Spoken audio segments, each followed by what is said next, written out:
Good afternoon, ADOS. How you doing? This is Harper. Good afternoon. I want to come back to you guys and offer you another sound bite. I want to talk about us for a minute and what we've been looking at. I do know, guys, gentlemen, ladies and gentlemen, we follow Yvette Carnell. She's very important. Now, I was looking at my sister and I looked at her last talk twice, because I enjoy the awareness that she's offering. And as a thought leader and a leader in the community, a person with a tremendous amount of prestige, her and Tone Talks, we are doing politics. We're looking and zeroing into the things that we need and that will support us in the masses. So we have to do this because the way I think for overall, first of all, this system is a mess. The United States government is a beautiful mess. It's built beautiful. And everything's good. We got all the milk and honey flowing. But when we look at it and as we reflect from it, it's just like there's no reflection at all. It's just like we kind of get jobs or we getting scholarships or from school and we go to college and different things and we paying back loans. It's set up for us to struggle. Even though we have middle class status, we're still not middle class collectively in the masses.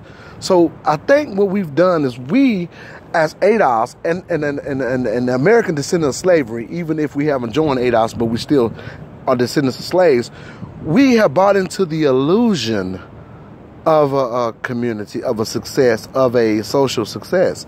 Like we got it. Because we have come in contact with a degree, or we're able to go to work in a factory and make some money and just kind of breathe a little bit and kind of live. That's what we've brought into, and it's very dangerous. And I think what is good about ADOS, we're waking up a sleeping giant. And some of us haven't even bought into that illusion because some of us haven't even got to middle class status. And we still have bought into that illusion. That's what I was trying to say. Because we think that the world exists for us. The United States exists for us. No, we're here. We're just not in captivity anymore in terms of being on somebody's field and an actual physical slave. But economically and socially, we're still in bondage against a system of wealth and a power source and a system of basically generational wealth. Whereas though people on CNN and us, what we're doing is grabbing the wealthy and white supremacist talking points because we are in the position and been able to be their constituents in terms of jobs and journalists and the avenues that we come in contact with. We're reflecting who they are and what they say is right. We're not speaking to us. And that's what Yvette Carnell was saying, and I'm thankful to that. Simone Sanders talking about Joe Biden is for the wealthy. For the middle class. The middle class family is worth $150,000. She showed us the economic baseboard again. Antonio Moore and her. We don't exist on the economic baseboard as middle class people. You are a poor people. I don't care if you have a personal endeavor and you can access some beautiful things that keep you comfortable and out of wind's way. Because I have my own home office. I got a nice space, but I reflect in terms of community the same way all of us ADOS people do. My family as well. Even though I even have dignitaries in my family and we still reflect the same. I have my first cousin is the first African American mayor in Rankin County, Mississippi. Rashonda Harper Beecham. And she got her whole check took from her because she exposed the white supremacy in that community. There's never been a black mayor in that community ever. And she made it there. She had to travel and be in the room with Jesse Jackson, and she made it to the little talk shows, and she met Keisha Lance Bottoms, the mayor from Atlanta, and all this kind of thing, and John Lewis, and all of these. Now, being her talk, she's not in agreement with the way they exist necessarily, these people who could have done the advocacy for us. My cousin ran as mayor as an independent, not a Democrat or a Republican, because she understands the strategicness of knowing that neither party was designed for her. She only has a master's degree. I work with my sister. She's a psychologist. However, we reflect the hardship of being ADOS in the community. We reflect this in terms of wealth. because it exists for real. So when Simone Sanders is up there saying that Joe Biden is for the middle class community, she doesn't even realize, and I'm going to say subconsciously because I'm using discretion, because some people actually do know what they're doing. But subconsciously, I would believe she don't even realize she's not doing the advocacy for her own community. Reflecting from where she's at does not do the advocacy in terms of a group. You see, we on the economic baseboard do not exist in no middle class. We don't exist there. And what I mean by that, some of us are middle class and the baby boomers and what have you, and we have these things, but we still suffer because we don't reflect wealth in terms of community. We don't reflect that in terms of a community or a system. So we steady lose money this day and time. We have been under the conspiracy of other groups coming here, being us, taking up those spaces, gaining capital and access to things that we have been denied. In terms of including our reparations. The Jews, the Holocaust didn't even happen here. These people have obtained reparations through the United States government. This is what is happening. The Indians, the Japanese, people have been rectified in terms of their sufferings and their existence in the history of this country. And we have not. And we are the main source of this country's resources and how it exists. We are the main thing of this country's success. And Simone Sanders doesn't talk that because she wants to keep safe in terms of a job and access to power, access to a certain place of status in her life. And she has adopted the talking points of wealthy people and white supremacy. And even in the subconscious space. And it's also subconscious because we have bought into an illusion. They have sold us a bag of goods to make us believe that we are a part of what they're doing. Yes, we are part of it. We are engine of it. We are the bottom feeders. We're the one who bring it to success. We work for their corporations. We give. We pay extra taxes that we should not be paying. Excuse me, guys. There's a helicopter. We pay for taxes that we shouldn't even be paying as a people that should be protected by the Constitution. These are the rights and that were written up for us, and we never obtained them. But other groups have. You know, we go to college and paying back $70,000 loans, $50,000 loans, or $100,000 and loans, and then we have a job that can't support that or support our family. We're still struggling. We're still on the bottom. And we don't have the person in politics to do politics for us. We don't have that in existence. That's what we're talking about. That's why this is so important. We need to do politics. We need to rectify these things so that we can be safe. If we are middle class or whatever, we at the party. I mean, this is basically something that I want you guys to really hear. We're not reflecting any type of opportunity in terms of our political system that we should be in order to be in this space, in order to be in this society that we're in. We're not reflecting that. And what we're doing is gaining their talking points to keep ourselves being associated from being descendants of slaves, of slavery in this country. We are the descendants of people that were enslaved in this country, that were forced to some type of servitude, and we are part of a group that has been denied, that has been living through denial of something they're constantly being denied. This is the label. Don't give them anything. Deny. This is on our foreheads. This is branded to us until we change that brand. Till we say, no, this is not acceptable. We can't continually to be in that space and expect to be okay and healthy where we exist. And if Joe Biden running for president, we have to look at the receipts of this person just because Obama picked him as his vice president. First, we need to look at Obama. Obama wasn't a descendant of slavery. I talked to a young boy, 24 years old, last night. This is what I do. I do the advocacy. And he wanted to have a meeting with me because I mentor young men who've been battered, been in the prison, the Pookies and the Ray Rays that people talk about. I help try to reform them and get them self-sufficiency, get them some political awareness so that they can feel like they're part of something and grow, because knowledge is power. It takes men to raise boys in the community. And there's a lot of black boys in the community who do not have father figures. You have to step in this place, first of all, at the grassroots. That's what I do before I start advocating for my own movement, ADOS. This is what I do. So I was talking to this young man last night, and he was like, oh, yeah, wasn't a Barack Obama like a Nigerian and a white man? Okay, he's saying that, but he didn't even know Joe Biden. He thought Joe Biden was something special. He didn't even know the history. I took him to, and I showed him, I said, this is Joe Biden. This is what he did.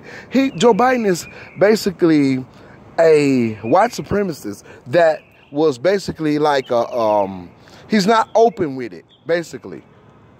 You know, he's a finesser also, like a Barack Obama was a finesser. They finessed us. And now he's running for president at 39%, and black voters that's because black people are crowd followers.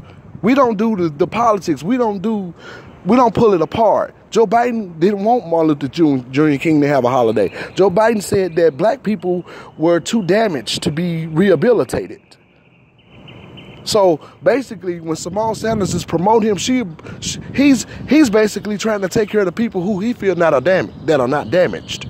He want to reckon with the middle class that's worth $150,000. He's not reckoning with the people that are considered poor in this country. Those middle class people are people like immigration coming here, getting loans, gaining capital, running gas stations and stuff. That's the middle class, and some white and a few blacks.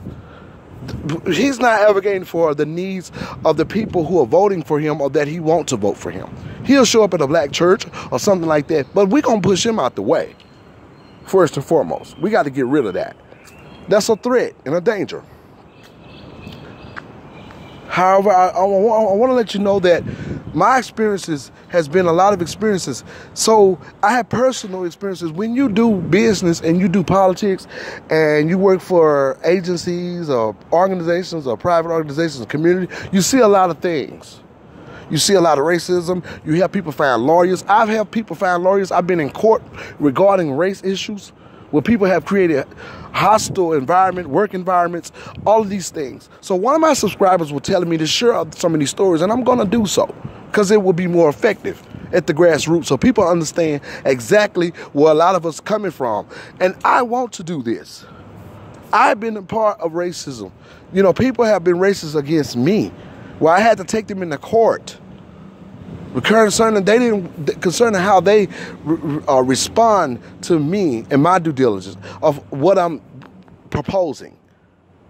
So they were expecting me to cower down in certain spaces and looking at the audacity of me as I promote and stand throughout whatever situation that I had to exchange on.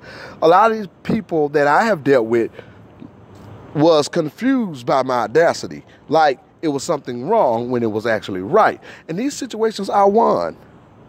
It's happened so many times that I've gotten tired. This is the awareness that some people have because they choose to listen or choose to learn. And so when I'm in these spaces, I have to remember, I'm not to cower down. I'm not to be in servitude of you and your tone. We're constituents. And if I have a proposal and I have some awareness about something that you expect me not to have, you don't get to lash out with racism with me. You don't get to cause any hurt. One woman railed back and hit me in my chest. I called the police, and I told the police that there's a crime has been committed.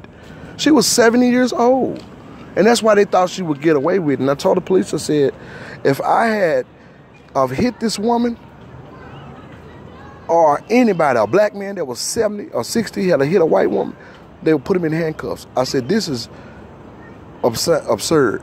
I said, she committed a crime.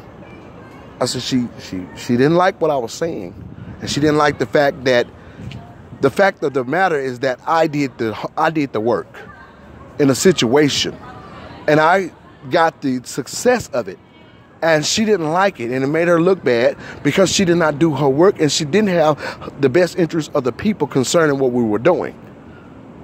So she railed back and she hit me in my chest, and she felt like she was going to get away with it. But the police, when they got there, they reamed her. They turned red, they hollered, they screamed at her, and they asked me not to press charges because she was so old, they said. I said, well, I wanted this to be, I know she's an old person.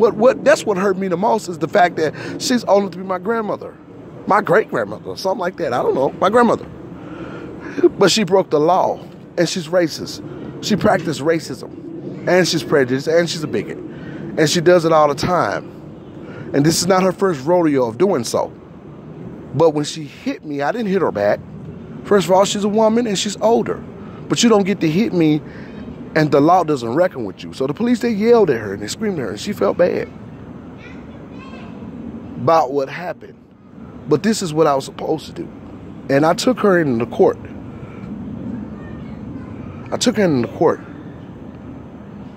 And you know what? She tried to finesse me. She didn't want me to sue her. I let her know that you cross this line, you're going to have to deal with the laws that's been put in place for me. I don't know about Tyrone, Susie, or Mary Jo, but I will stand firmly on what I know and believe that will be in my best interest. I told her, if you keep on, you're going to be in court. She said, yeah. I had her in court. She came out the courtroom. She said, oh, your son is beautiful. Is he in college? She was trying to finesse me. See, these are the things we're talking about. We need to rectify. And I do want the check cut. You holding on to my generational wealth, and then you go around smacking me like Asians doing, and police shooting people. And then y'all, that's because we have not been set in stone to be rectified. A lot of this stuff is happening. We haven't snowballed into the unity that we really need. That's why I promote ADOS, because we have snowballed into some form of unity. Yvette Cornell is very strategic. She knows what she's doing. And I want to come back and speak at some more stuff. I'm going to be very strategic about what I talk about. I'm going to talk about Talib, and I'm going to talk about some things that's going on. But we first need to pay attention. At politics, we need to pay attention, because we are running around a system that has been built by us and other people accessing capital and wealth and accessing power, and we being continually forced as bottom feeders in this society. That is unacceptable. My grandfathers, my ancestors built this system, and we're supposed to be protected, as the Constitution right says. Like I said, I always say, cut the check. Cut the check, so that we can continue in our journey and not lose money but gain money. See, a lot of folks think that we saying that we don't have nothing. Yeah, we have a bite to food. We barely got it. Even us with a middle class environment. Some of us are middle class environment, middle class kind of pay, but we're not living middle class lifestyles because we don't have it in terms of reflecting in the community. We can't reflect it. We're the reparations for family members and people like that. Black people who access middle class lifestyles. It's like being at a function where everybody at the party and they got cake, they got champagne and all that, and you standing on the side of the function with a half a cup of juice and a cracker. You ain't no part of the function. You at the function to be humiliated. You're not part of the function. Everybody else is. You not. And then they told you, well, you can only have a juice and a cracker. That should be enough for you. But you built the system. You built the facility to have a function in. You put the legs on the tables and all that. But you up in here eating a half cracker and a half a cup of juice while everybody got champagne and cake and wings and hors d'oeuvres. That's what this is like. But you produced the things that they needed to be at this function, to enjoy, and all the tangibles. That's generational wealth. That's laws that other people access. We have to be corrected there. And so we at the function, and then you got a black person that's been given a piece of cake. Oh, because they made it somewhere. They got a seat in government. Well, we going to all want them to advocate for us now. But they're not going to do that. They're not going to advocate for us because they might get put out of the function. So they're just going to advocate for the other people. And that's the middle class you see on the economic baseboard right now. That's the middle class that they're advocating for. Because we have went down since the boomers got what they got. Okay? Immigration has came in here and accessed the wealth at a middle class status. Okay? So when we looking at this, and then we at this function, like I used as a metaphor, we at this function, and everybody all up in here and everything, and the black person get a little extra something, they're supposed to advocate for us. But everybody going to be saying, can I have a piece? Us black people. So that black person got to be the reparations for everybody else now. Because we don't have our inheritance. But every other group got their inheritance. So we at the function, but we not a part of it. We at the function, but we not a part of it. We in America, but we have not accessed the wealth of America in the masses. We have not got even our inheritance. Other people have already achieved this. This is why it's so ironic. It's crazy that we in this space and we won't come into unity. Now we need to, and we will. That's why we promoting this. That's why I do what I do. So we can unify and come together so that we can rectify in terms of how we move. Other people have problems. We know that. We don't want to see people hurting. But at the same time, nobody has shown their hand to fight for us. We have to fight for ourselves. And we have to do politics. We have to be aware. Because if we put Joe Biden in office, we might as well have Barack Obama in office. And then they're going to give amnesty to illegals and make sure they have a safe haven. When we're struggling in our communities and we don't have our reparations, we can't access any capital. That's why we're running around complaining while other people are talking nice and talking and snoopy because they have inheritances. They gain capital. They had their children become American citizens. The white folks got generational wealth. That's why. And then they run around acting like they don't see us. They don't have to see us. To them, we're like zombies. But we generate the wealth here by what we buy, everything we do. They even access our low-income system until they're able to get capital. These people are considered important by the United States government. So when Trump was removing them, black folks started jumping in with that spooky stuff. Like, we gonna be next, we gonna be next. I was like, to every one of them, how is you gonna be next? How in the H is you gonna be next? You are native to this country, anchored in the history of it. You're the reason why it exists. He's trying to get rid of illegal immigration simply because they got tired of those people that are immigrants coming and living into the white bedrock, taking their jobs because they pulled themselves out of poverty on our existence, on our laws. So Trump was trying to move them for them, but subconsciously it was helping black folks until we got in there and started stopping them. Senates, black senates and voter, black mayors and all that stuff start promoting illegal immigration. Talking about the undocumented. We didn't realize, a lot of us, that really hurt me to see us do that. Because saying Donald Trump was going to do us like that next. Look, if a person doing business with me and they don't even realize they helping me, it's about playing chess, being strategic. We should have allowed it to happen. These people were not telling the truth, a lot of them. They were accessing who we were because it's a gimmick and it works. And Trump was trying to get rid of them. Some of them may need to be here, but not all. And they need to rectify in their own countries. Because we have not been set here. We living in third world elements in the first world. And y'all talking about helping somebody else because you can wear some nice glasses and a pair of slacks and talk a certain way. And use the word benevolence. That means you somebody. So you want to sign papers that help other people. You can kind of move the needle on things. But then you don't even deal with the redlining and denial of your own people and your grandmama who rocked in a rocking chair and struggled on slave plantations. And your people running around here being denied and neglected. But you can help illegal immigration. Do you know how much of a disgrace that is? That's a disgrace. But I give you a pass, some of you, because a lot of you didn't know. You thought that was your job. That's why I say we bought into an illusion. You thought that was your job, didn't you? To help. Well, you need to reckon with your own people. Because we're the one in dire situation. But like I said, I'll be back to talk with you guys more. I'm going to leave you with this thought. Cut the check. Cut the check.